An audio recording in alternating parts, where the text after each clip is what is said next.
Hey guys, Tony here from Barlow Roots. Just wanted to check in, do a quick video for you this afternoon. So we are getting ready for winter here. We've got some snow on the ground. The cold came a little early this year, but so we've been caught off guard a little bit. But I think that seems to be par for the course. We're always a little caught off guard. So working with our hens today, getting our egg layers someplace to spend a lot of their time this winter. Our coop, as you can see behind me, is relatively small.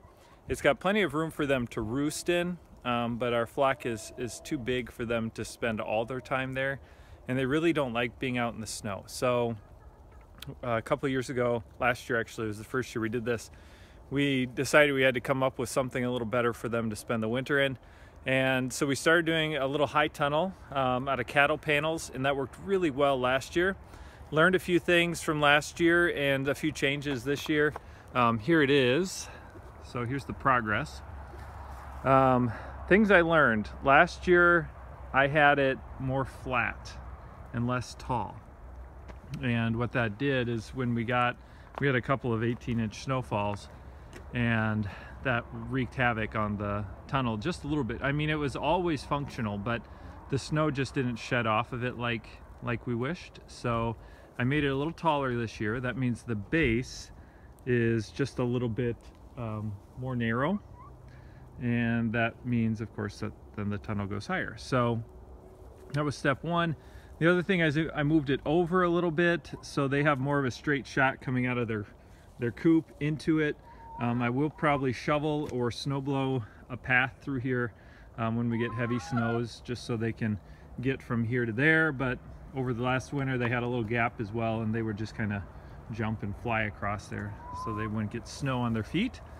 Yeah, and then the other thing is last year I only anchored it with T-posts. So I had a T-post for each one, and this year I've got some salvage deck boards down here. And so I think that's a 16-foot deck board, so that means this is probably around 16, 17 feet long. And I only used 3 T-posts, and then I wired the board to the T-post, and then the base of the tunnel is just resting against the side of the board like that. So it seems really sturdy, seems to be doing really well. Next steps for me, we're going to put in a ridge line along the top, just to give it a little bit more strength from sinking under that snow load. And then I've got to find some plastic for it. So I will check in as we go through the next steps and show you the progress here as we get plastic on it and get it all set up for the hens. So excited to have this done though. Those cattle panels are pretty wicked. Trying to handle them and maneuver them, they're pretty nasty. So this is a good step done, and I'll update you next when we've got the plastic going.